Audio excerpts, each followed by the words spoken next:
Olá! No vídeo de hoje a gente conversa sobre um livro que bombou no meu Instagram. Sério, eu fiquei chocada com tanto de gente que veio me falar que tinha comprado, por minha influência, o Do que é feita a maçã.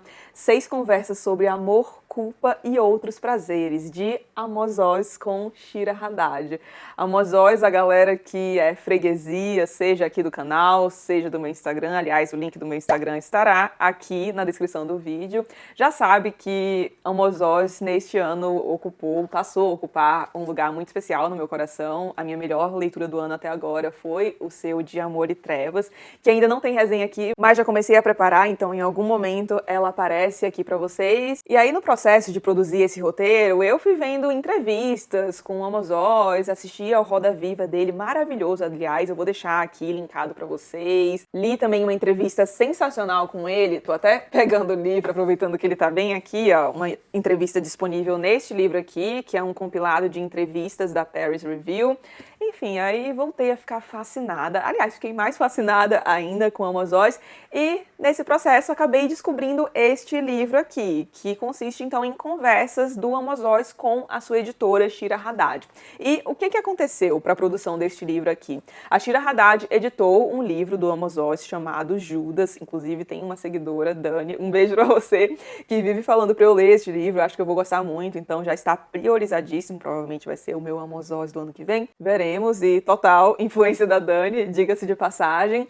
E aí eles ficaram conversando, obviamente, muito no processo de edição, de publicação deste livro. Só que conforme a Shira fala aqui na introdução do livro pra gente, mesmo após a publicação do livro, eles descobriram que a conversa ainda não tinha acabado. Então eles continuaram a se encontrar na casa do Amos Oz, no escritório deles, e conversando sobre assuntos aleatórios, tendo como foco principalmente a literatura, mas falando, como a gente tem aqui, amor, culpa e outros prazeres. E essas conversas foram rolando até que a Shira achou que seria uma boa ideia colocar um gravador entre eles. E ainda bem que ela fez isso, porque sabe quando você termina de ler um livro e tem a impressão de que algo foi acrescentado à sua alma? Foi a minha sensação após terminar a leitura deste livro aqui. Então aqui a gente tem essas 6 conversas, e o principal tema dessas conversas acaba sendo a criação literária do Amos Oz, então inspirações, o que ele pensa de algumas coisas,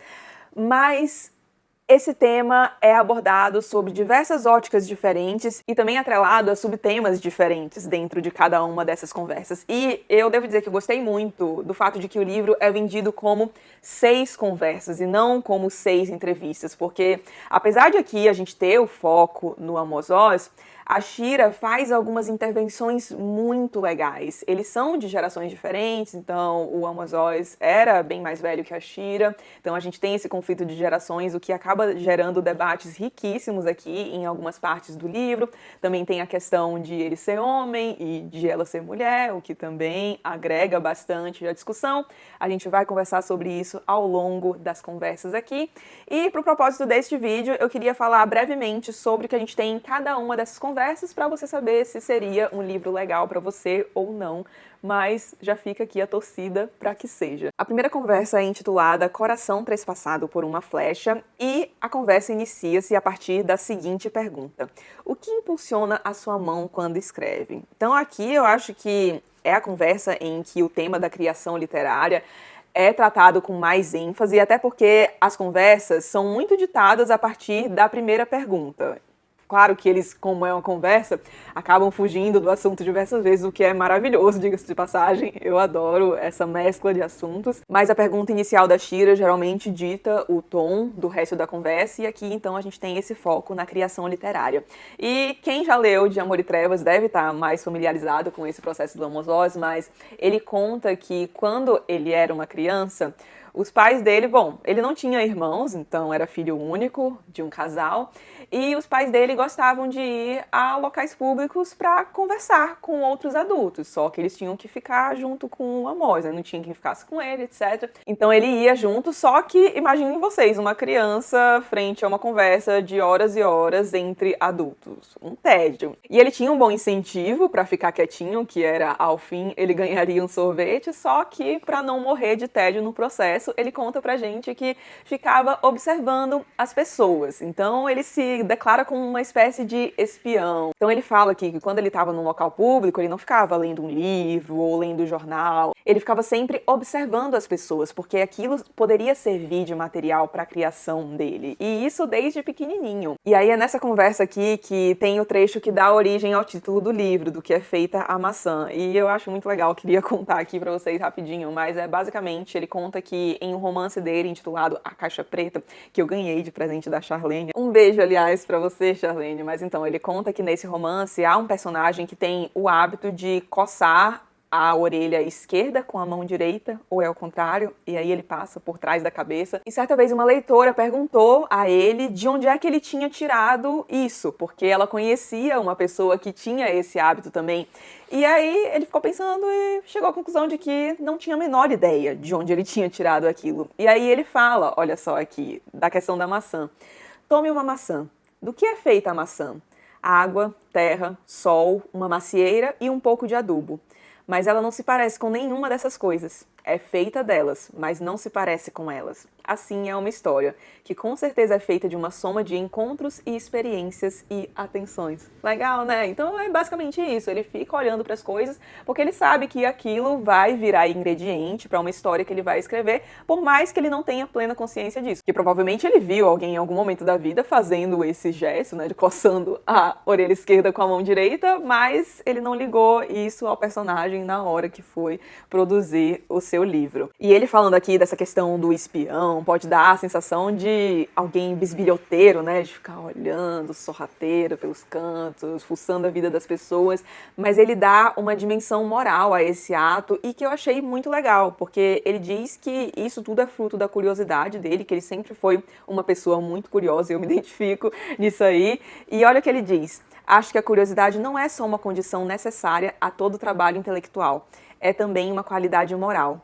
Eu penso que há uma dimensão moral em outro sentido, a de se pôr você mesmo por algumas horas debaixo da pele de outra pessoa, ou dentro dos sapatos de outras pessoas. Então, muitas vezes ele olhava para as pessoas e ele ficava imaginando o que será que aquela pessoa faz da vida. Aí ele ficava dando uma observada, vendo os trejeitos das pessoas e pensava, como é que ela reagiria àquilo? Bem isso que ele diz, de se colocar dentro dos sapatos de outra pessoa, o que é muito importante para um dos exercícios que, na minha opinião, é dos mais importantes que existe. Importante, construção horrorosa, mas, enfim, que é o da empatia. Aí a Shira, em uma das intervenções maravilhosas que ela faz aqui, fala que, ok, a curiosidade tem essa dimensão, na verdade, da empatia, mas também pode ter uma dimensão mais sombria, que, por exemplo, é a dimensão que motiva um garotinho, digamos, é o exemplo até que ela usa aqui, inclusive, a matar um passarinho só para ver como é que ele é por dentro.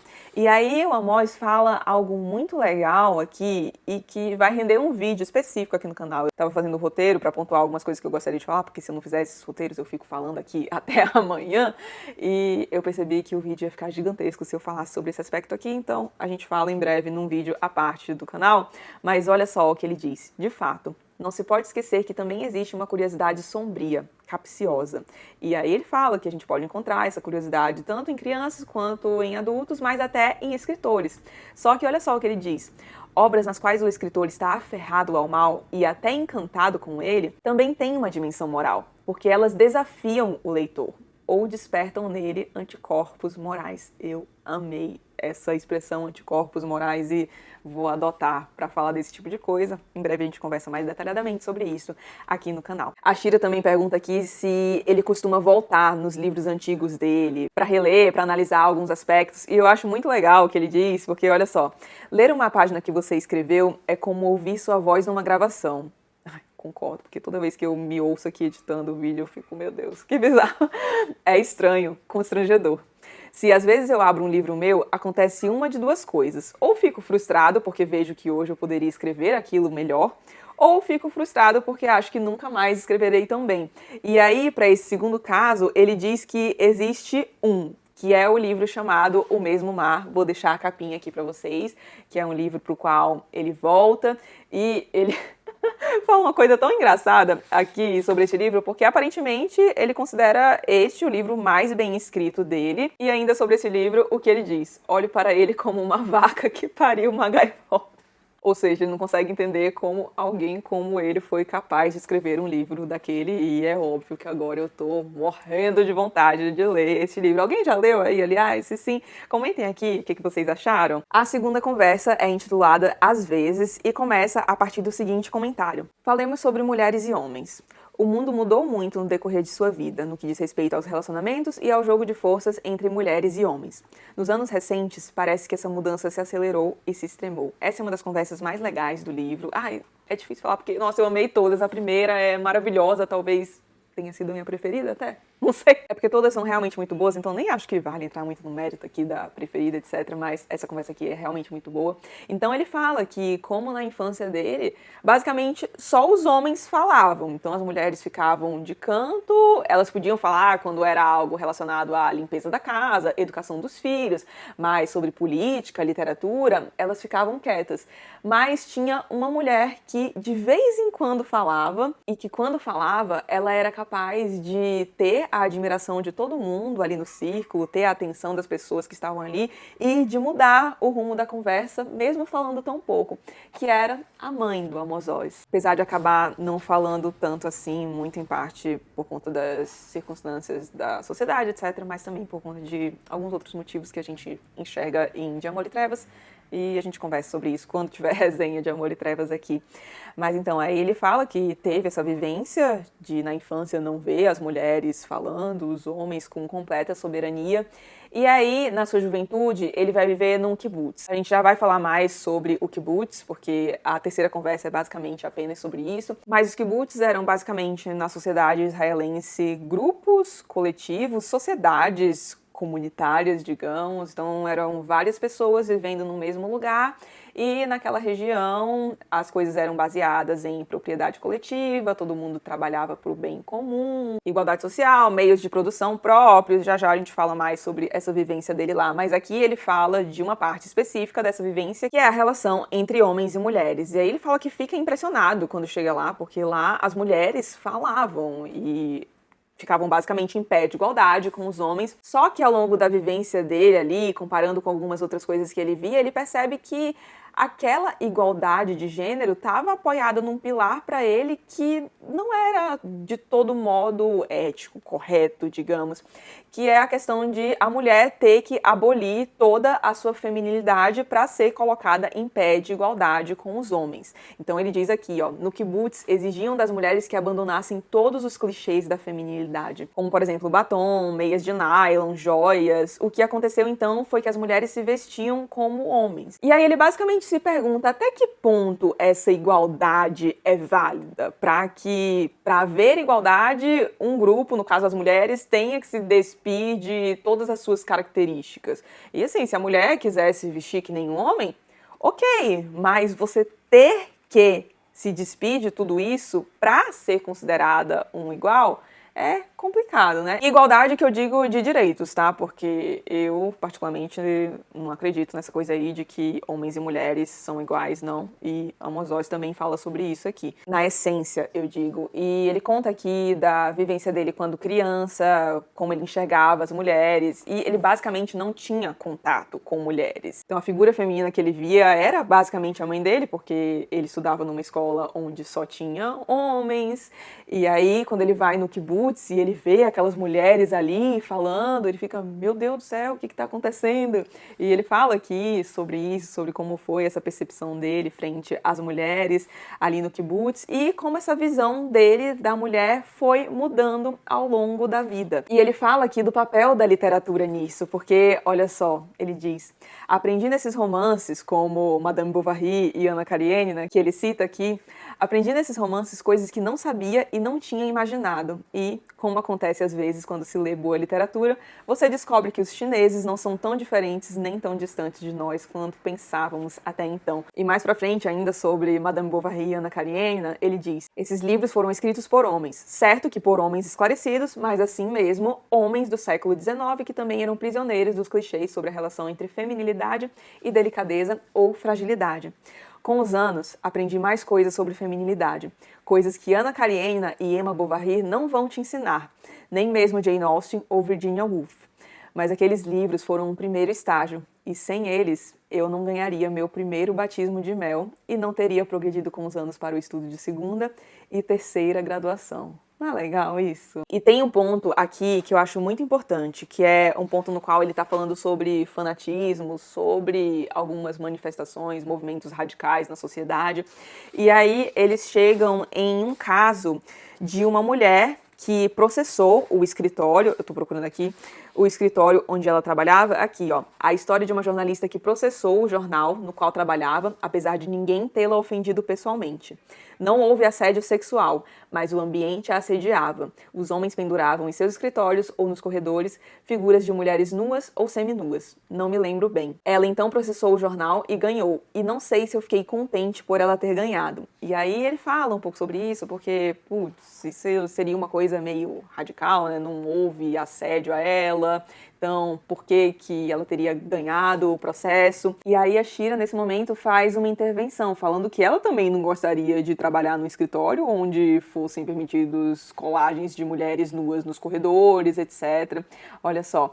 Pois esses retratos, de alguma forma, me diminuem e me envergonham. A exposição de mulheres como objetos sexuais, objetos do desejo, foi durante anos a maneira de reduzir suas possibilidades de ação, de tornar mais estreita sua existência no espaço público. E que enquanto retratos de mulheres nuas estiverem pendurados nos corredores, provavelmente vai continuar sendo assim. É muito legal ver a conversa que eles têm, porque é totalmente baseada em comunicação não violenta, sabe? Um lado apresentando para o outro seus argumentos, e aí no fim ele fala, puxa, você realmente tem razão. Sério, essa é uma das partes mais legais do livro. E a partir disso, eles começam a discutir essa questão de fronteiras sociais, de delimitações. Então, ok, até aqui é permitido, para lá não é. E o Amos fala de uma coisa muito legal aqui, que é, eu não penso, e sim sei com certeza, e acho que já te disse isso, que todas as fronteiras no mundo são arbitrárias e até mesmo um pouquinho ridículas.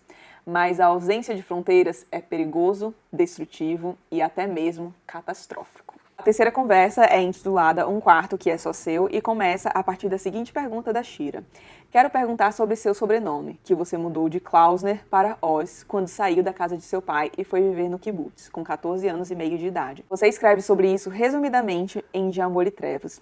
Por que escolheu o nome Oz? Então aqui, como eu tinha dito anteriormente, a gente tem boa parte da entrevista sendo focada na vivência dele do kibbutz, e eu acho isso muito interessante, porque ele ficou durante muito tempo no kibbutz. Então ele foi quando ele tinha pouco mais de 14 anos e saiu de lá com 40, se eu não me engano. Ou seja, foi um bom tempo vivido lá naquela sociedade que funcionava de um modo muito diferente. E é muito legal ver o que ele extraiu dessa experiência, o que ele vê que dá certo ali, o que estava errado, porque na teoria parece um negócio lindo, né? Mas tinha algumas coisas ali que ele não considerava legais, principalmente aqui na questão do tratamento das crianças. Aí ele fala também da produção literária dele lá, porque ele começa a escrever quando estava no kibbutz. Só que no kibbutz ele trabalhava todos os dias ali para a sociedade, todo mundo trabalhava, etc. E aí ele escreve o primeiro romance dele, o Meu Michel, basicamente dentro do banheiro, porque era o único lugar onde ele conseguia paz, digamos, para escrever. E aí ele começa a fazer sucesso, o nome dele começa a rodar em círculos literários, ele começa a ganhar dinheiro a partir da produção literária dele. E aí, por conta disso, a administração do kibbutz resolve inicialmente ceder um dia de descanso para que ele pudesse se dedicar à sua produção literária, mas em outro dia ele teria que trabalhar em dobro, etc. E a receita dos ganhos dele iriam para o kibbutz. Então tinha uma espécie de setor da economia que era baseado no Amos Oz. E aí depois tem até uma tretinha por conta disso. Enfim, é bem interessante mesmo observar a vivência dele e os aprendizados, reflexões que ele faz a partir desse período. Em De Amor e Trevas, ele fala bastante sobre isso também, caso alguém aí tenha interesse. A quarta conversa é intitulada Quando Batem em Seu Filho, e aqui no caso o filho seria a obra do Amos Oz, porque a pergunta inicial da Shira é sobre crítica, então pergunta como é que ele lida com a crítica, porque assim que o nome dele surgiu, que ele começou a publicar livros, etc., o nome dele virou praticamente um consenso e a voz dele é a voz de uma geração.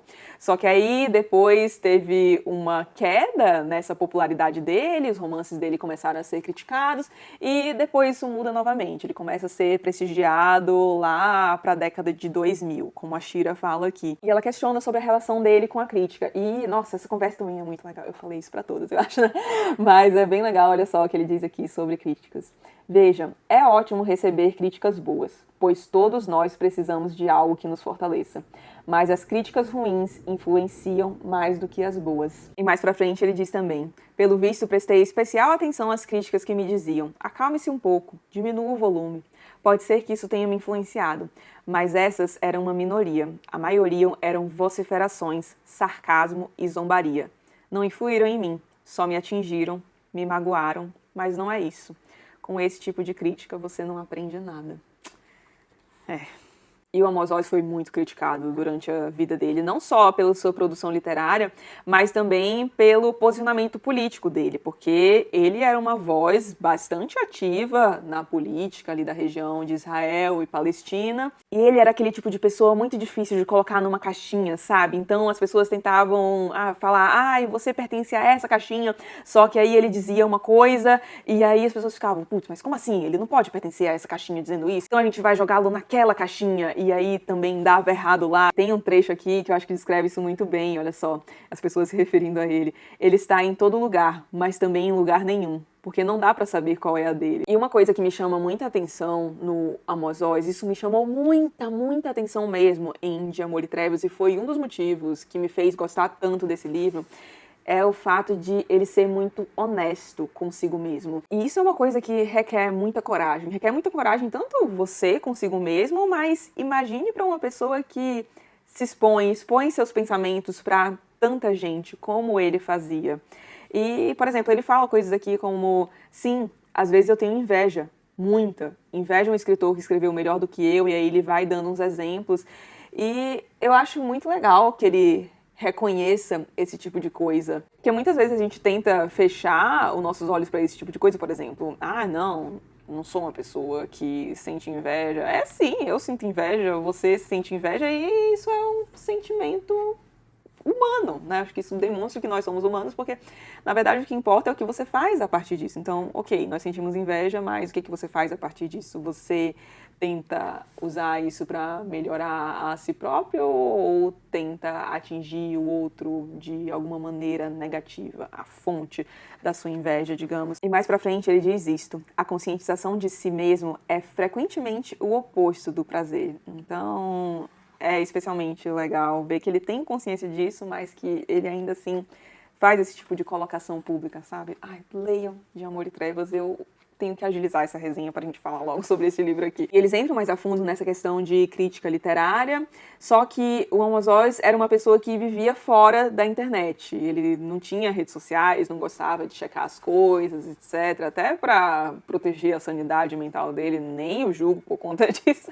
Aliás, ainda mais depois de me expor em redes sociais.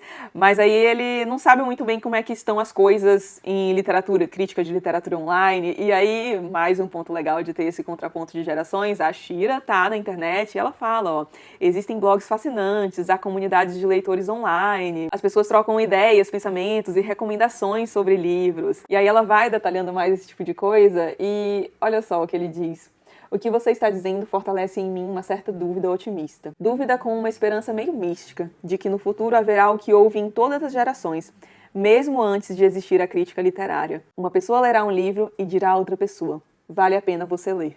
É isso que vai acontecer. É também o que está acontecendo agora. Acho que na maioria dos casos em que uma pessoa vai à livraria para comprar um livro, não foi porque leu um artigo no jornal, mas porque alguém em cujo gosto confia disse a ela: você tem de ler este livro. Tem de ler. Era isso que havia e é isso que haverá. Não é isso que a gente faz aqui, no fim das contas? Eu coloquei até um coraçãozinho do lado desse trecho, porque eu achei tão legal reconhecer o meu trabalho de tantos outros colegas aqui e o de vocês também, de certa forma. Porque, como eu sempre digo, não sou só eu que influencio vocês, vocês também influenciam as minhas escolhas literárias. E para encerrar os comentários dessa conversa, queria ler o último trechinho da conversa aqui. Gostaria de encontrar uma crítica gastronômica e também uma crítica literária cujo gosto fosse parecido com o meu e, portanto, quando ela dissesse vale a pena ou não vale a pena, eu pudesse confiar um pouco nela, porque o tempo e o mundo não serão suficientes para experimentar todos os restaurantes e ler todos os livros. E aí a gente vai para a penúltima conversa, cujo título é O que nenhum escritor pode fazer. E essa talvez seja a conversa que tem a temática mais clara, porque eles falam de diversas coisas aqui, falam de senso de humor. O senso de humor do Amos Oz, aliás, é maravilhoso e ele fala que isso tem muita importância para ele, ainda mais porque na infância dele não tinha muito humor. O pai dele era praticamente desprovido de senso de humor, a mãe dele muito menos, então ele dá muita importância pro humor ao longo da vida, pra leveza com a qual o humor ajuda a gente a encarar a vida. E ele até cita uma frase da avó dele que eu acho muito legal, que é algo como: depois que você tiver chorado todas as suas lágrimas, comece a sorrir. Ele fala também do período em que ele ensinou em universidade, e olha só o que ele diz aqui. Não poucos professores de literatura despertam em seus alunos aversão à leitura de literatura para toda a vida. A gente vê muito isso, né?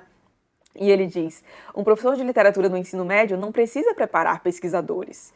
Uma professora de literatura precisa seduzir leitores. Pode não fazer muito sentido esses três textos juntos, mas é porque eu peguei o que eu grifei aqui, mas a ideia é basicamente essa. É muito legal ele falando de ensino, do tanto que ele gosta de ensinar. Aí ele fala também na escola que tinha lá no kibbutz, em que ele morou durante boa parte da sua vida, de como era o ensino por lá. Ele fala também sobre a visão dele do ensino de literatura nas últimas décadas. Ele tem algumas pontuações bem legais sobre isso, mas aí vocês leiam, porque eu não vou ficar falando sobre isso no YouTube. E a última parte dessa conversa, quando ele fala das dádivas da leitura, gente, é muito amor. Jesus, eu preciso acabar esta resenha logo, porque daqui a pouco tá no breu aqui, o sol foi embora. Mas chegamos à última conversa. E aqui a gente tem bastante a questão da maturidade, porque a Shira começa com uma pergunta que faz alusão a isso, olha só. A conversa é intitulada, aliás, Faz tempo que as luzes do sinal de trânsito mudam sem a nossa ajuda. E ela pergunta: falamos sobre as mudanças pelas quais você passou como escritor, por exemplo, a do pé no freio, que ficou mais pesado. Como pessoa, como amigo, como homem político, você acha que está mudando com os anos? E aí ele fala sobre isso, fala principalmente da questão do perdão, que hoje em dia ele perdoa muito mais, com exceção da crueldade. E ele fala também da questão do papel dele na vida política, da influência que ele tem, para quem ele tenta falar. E, putz, esse texto me tocou tanto. Eu falei mais sobre isso num vídeo que vai ao ar no Clubinho, porque não é o tipo de coisa que eu gostaria de expor aqui, mas eu queria deixar 2 trechinhos aqui que eu acho muito legais. Uma vez meu mundo se dividiu em 3. Os que estavam convencidos de que eu mais ou menos tenho razão, e para eles não é preciso falar. Os que estavam convencidos de que, com toda certeza, eu estou totalmente decrépito, ou enlouqueci, ou sou um traidor e destruidor de Israel, e para esses tampouco tenho que dizer. E, finalmente, aqueles que estavam dispostos a ouvir, pois também não tinham muita certeza sobre o que é preciso fazer. Foi para estes que sempre falei, para os de mente aberta, para os que não estão entrincheirados, para os que não têm vergonha de se deixar convencer. Pessoas desse tipo, que ainda hesitam, talvez sim, talvez ainda se possam chegar até elas. Mas ele fala da questão também de ter que passar o bastão, porque ele não sabe se a geração dele sabe conversar muito bem com a atual.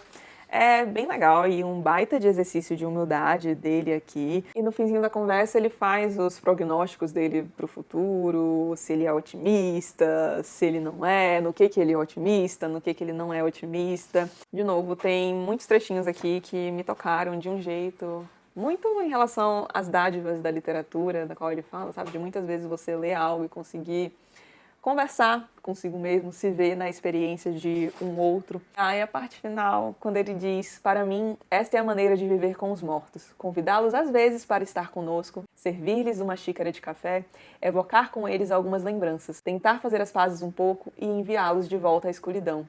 Que nos esperem lá com paciência. Afinal, ainda temos 2 ou 3 coisas para arrumar aqui e a luz ainda é tão doce para nossos olhos. Ai, gente, eu fiquei com o coração apertado porque este livro aqui foi publicado em 2018 em Israel, que foi o ano da morte do Amos Oz. Ele falece em dezembro de 2018 e este livro aqui é praticamente uma despedida. Ok, estou completamente no escuro, peguei aqui a luz do meu celular para ajudar a falar aqui na parte final para vocês, mas basicamente leiam este livro, se deixem tocar por ele, façam questionamentos, avaliem algumas coisas. Nossa, sério, livro maravilhoso, eu dei 4.5 estrelas e coraçãozinho, ou seja, foi um livro que realmente me tocou muito.